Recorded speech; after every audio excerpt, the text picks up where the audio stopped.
Well, good morning. This is Scott over at ReadySquirrel.com. Today I'm going to discuss how to use food-grade buckets, Mylar bags, and oxygen absorbers to store dry foods like white rice, dried beans, wheat berries, other foods that are low in fat content and less than 10% in moisture. I'm also going to have a link down below to an article that's going to be a little bit more in-depth, and it's going to have the information, questions that you might have, like what size oxygen absorber do I use for a specific size container. As always, smash the like button, smash the notifications, give a thumbs up, and subscribe.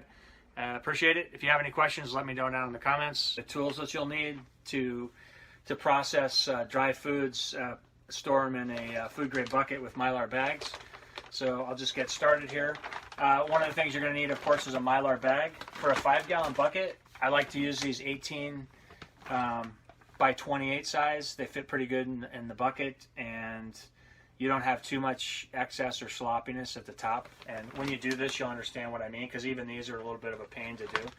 So that's the main Mylar bag that you're going to use that's going to go inside the bucket.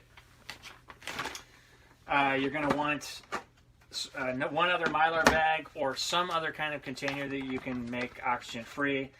I personally like to have these 1 gallon or 10 by 14 Mylar bags for overflow. Like, let's say you've got, okay, so right here, one of the things that I have to package is I've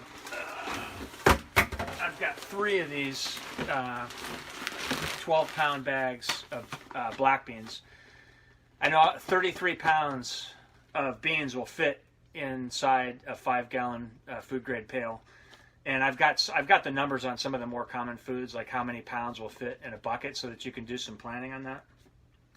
But I know that I'm going to be 3 pounds over. Like, I'll have 3 pounds of beans left over. But if you only have like 1 or 2 or 3 pounds, it's not worth doing another 5-gallon bucket. So what I like to do with the overflow is use these 1-gallon bags. They can actually be cut down, so you can make them small if you have, less ingredients, let's say, and you want to cut them down, or you can just seal them up top, and when you open it, you're going to be cutting it like, say, here, and you can just reuse the bag. Okay, so 18 by 28 Mylar bag. One other thing I'd like to mention, I bought these because I got a good deal on these.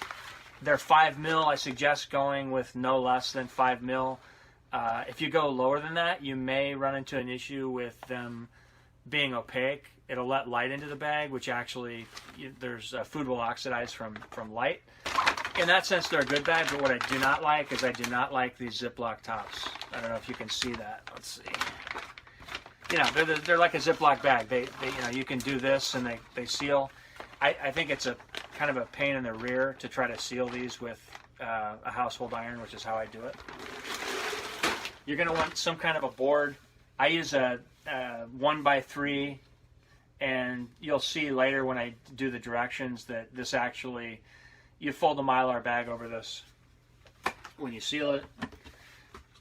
You're going to want a household iron or something to seal this with. You put this on the highest setting. On my iron, I think it's linen. There are also other ways to seal the container. You can use a straight iron that people use to do their hair, to straighten their hair. And then there are also irons that are made specifically for sealing Mylar bags.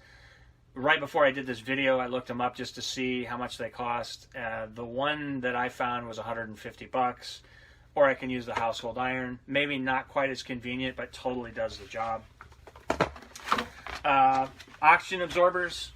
And I've seen some questions on some of the forums. People are wondering, oh, what do I do with my oxygen absorbers? Because once these are open, once the bag's open and the oxygen absorbers are no longer behind an sealed oxygen barrier, the clock starts to tick. So this one's out because I actually nicked it when I was opening the bag a while back, so it's not good. This is a 2000. This is what you use inside of a 5-gallon pail. If you want to, you can use smaller CC oxygen absorbers. Say you could use, these are 500s. You could use 4 of those if you wanted to go that route. The 500s, I use these in the 1-gallon bags. You can actually use 300s, but I like to have a little bit of extra. You cannot use too many O2 absorbers. You can only use too little. So there's a couple things there that I was thinking about. One, when you actually have these oxygen absorbers, let's say you've got a half an hour to do. I have what, 50. I have almost 250 pounds of rice here I have to do, and I have to try to do that within half an hour. So I figure that even if I have a 2,000 oxygen absorber, I'm not going to get a full 2,000 cc's out of it. And you'll see in some of the literature that for some of the closer food with less airspace between it, like white rice, you can actually use like 1,500 cc oxygen absorbers. And stuff that's bigger, like beans, it's better to use 2,000. But I figure straight across the board, I'm just going to do 2,000. So again, 5-gallon pail requires a 2,000 cc oxygen absorber, which looks like this. You can buy these online. There's a bunch of companies selling them. You can get them in kits, or you can buy stuff individually. And my point was, these oxygen absorbers have been opened, and then when I was finished with them, I sealed them in Mylar bag, in this Mylar bag. So that's how I seal them. Some people will, because it is kind of a waste of a Mylar bag, but I don't know. I figure the oxygen absorbers are expensive enough that it's worth taking care of them. But some people will also fold the bag over, and then there's like special clips you can get that will keep keep air from getting in. So basically, the oxygen absorbers that are open in here, they ate what oxygen was left in the bag after it was sealed, and they should be in a nitrogen environment. Normal air is, there's trace elements, but normal air is 79% nitrogen and 21% oxygen. So when you're creating using a Mylar bag and food grade buckets to seal food for long-term storage, you're not actually taking the air out, you're taking the oxygen out. So not that matters to you, but the other piece of equipment you're going to want is you're going to want a marker, a permanent marker. I write on the outside of the bucket, and I write on the Mylar bag itself if I remember. You can use stickers or something that you put on there, but I don't, if you're going to have some food that's going to be in a bucket 10, 15 years, the chances of a label lasting I don't think are too hot. So you're going to want something to open the bag with, either like a knife. I'm going to use scissors since I'm in here. It's a lot easier and I get a cleaner opening. So that's what you need. Let me go down the list one more time. And again, this will be there. This stuff is all on the article that will be linked down below. You need food grade bucket with a lid. You need 18 by 28 Mylar bag, and I suggest getting a 1-gallon Mylar bag or some other. I don't know. Use mason jars. Use something to store the overflow. You need oxygen absorbers, again, for a 5-gallon food grade pail. You need 2,000 cc's. For the 1-gallon bags, if you decide to go with those, you need a minimum of 300, and I suggest going with 500 cc oxygen absorbers. You need a household iron on the hottest setting. You need a 1x3 board to put behind the bag when you're sealing it, or something like that. I've actually read where people just use a broomstick, something like that. So whatever you've got, just make sure it's not flammable, it's not going to melt. The lids, you can use regular lids, regular cheap lids, which is what I use. I bought all these buckets at Home Depot in the hardware section, and I think total they were like $4 out the door. Not super cheap. You can get buckets for free, but I needed to get this stuff going, so I went ahead and bought them. But what I was going to say is the lids on these things are super cheap, but I'm using Mylar bags. Now, if I was to use this bucket all the time, or if I was to use the bucket for some kind of emergency storage, like weapons, ammo, tools, 72-hour emergency kit, something like that, or something that I was going to access regularly, I might consider getting the Gamma lids, which I don't have a sample of. It's basically a lid like this, and then it's got seals around the edge, but then right in the center, you can actually screw a portion of the lid out, and then you can access the bucket that way. Yeah, but they're expensive. I mean, I think I was looking, they're like 10, 12 bucks a piece. Bag. First thing you want to do is step one, open the bag. I'm going to use the same bag that we had before. Oh, and this is a messy process, especially if you're doing it by yourself, which I am.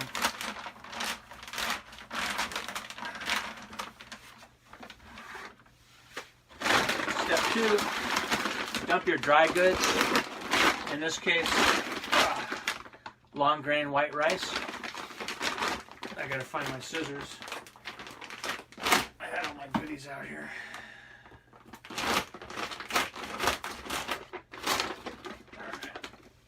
All right, you want to fill the bag.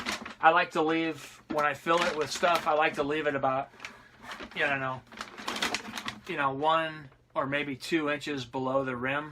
A couple times I've mounted things, and then you have a hard time getting the lid on. Alright, so step 2, fill the bag with dry goods. See if you, and try not to get it all over if you can help it. Not promising anything.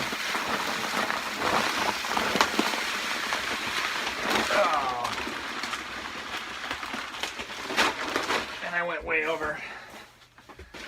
And I like to tap the bag. Oh, wait a minute. Actually, that turned out perfect. I thought I went way over. Tap the bag a little bit to get it to even out. All right. So that's about. Now the rice is right there.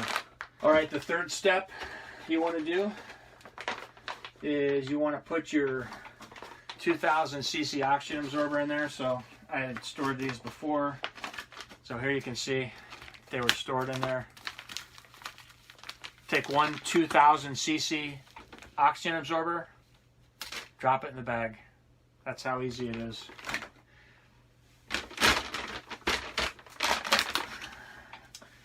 Next step, I'm going to heat seal the bag. I have a household iron here that is on the linen setting, which on my iron is 7. It's the highest setting it will go. My wife was actually worried that this was going to burn, the Mylar was going to burn onto the iron, but that didn't happen. So I was really worried about this when I first started doing it. I thought I had to get this perfectly awesome seal. I've done some really bad seals, but I always pay close attention and try to make sure that it's sealed all the way across. But I've had a hard time getting these crinkle free because of these have the right angles and the edges on these bags. When you fold them over, it's hard to get that perfectly, I don't know what the word for it is. It's hard to get this smooth. But step 2, you're going to fold the bag over. Remember, we've got an 2000 cc oxygen absorber in there, so you want to try to squeeze as much air out as you can.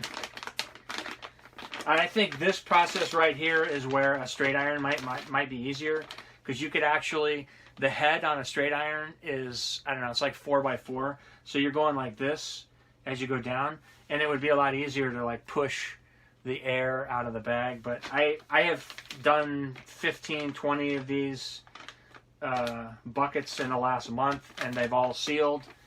Let me tell you how I know that.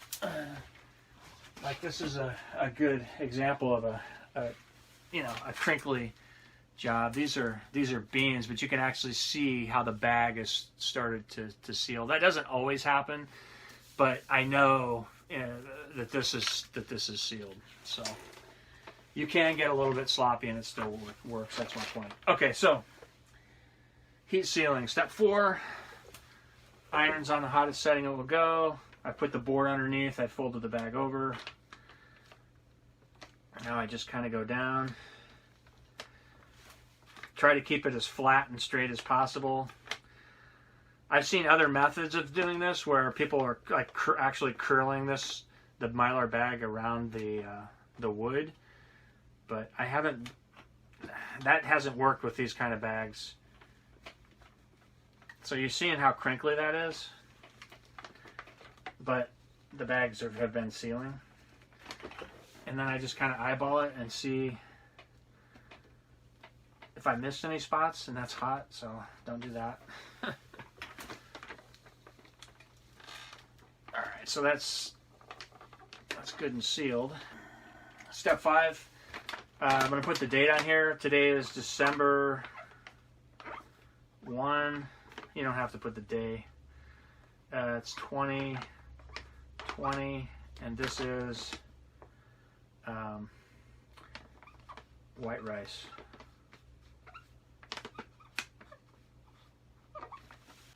Step 6, kind of fold this over, kind of press it in gently. Press this over like that.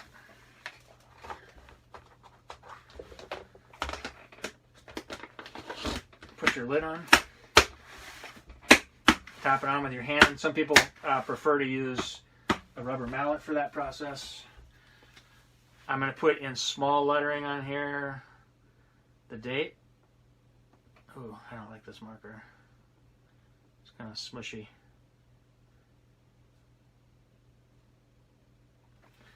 And it's rice. The one thing that I really like about this process, it's super easy, it's inexpensive. With white rice and dry beans, you have a whole protein. Those two foods right there are super, super important for long-term survival. If we have food issues, you have those two foods, it's going to be a lot easier to trade, to barter, to garden, to forage. You have that base in place, and then you can eat around that. If you can't find anything else to eat,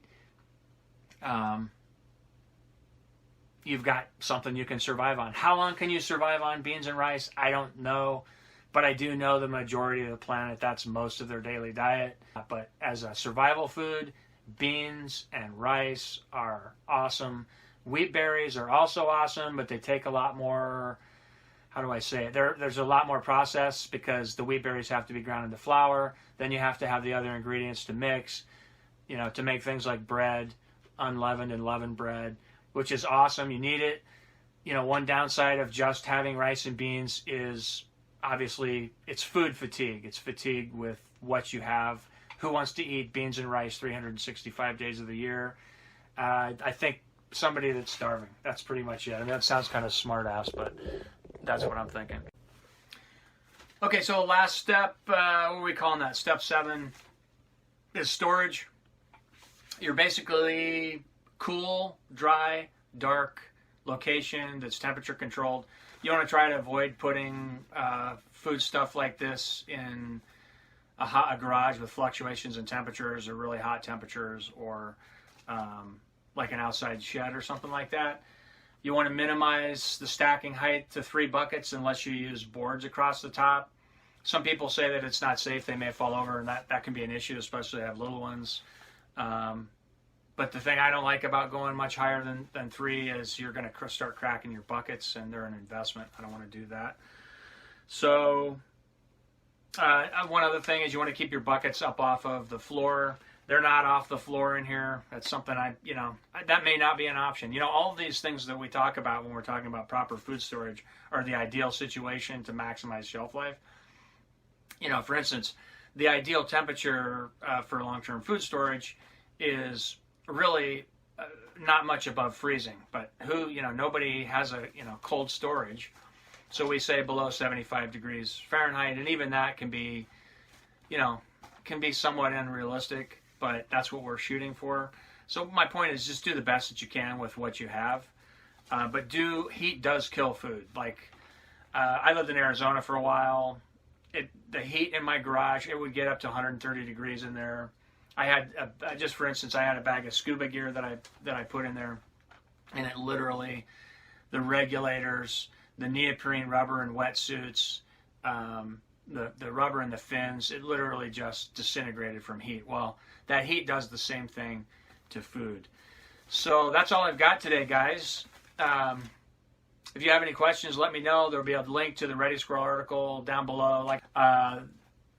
Using food-grade pails, Mylar buckets, and oxygen-free environment is, again, I reiterate, for low moisture foods that are less than 10%. You start storing foods that are higher than that, you risk botulism. You also want to avoid storing foods that are high in fats. That's all I've got. Keep prepping, guys. Stay salty. Stay positive. I'll see you next time.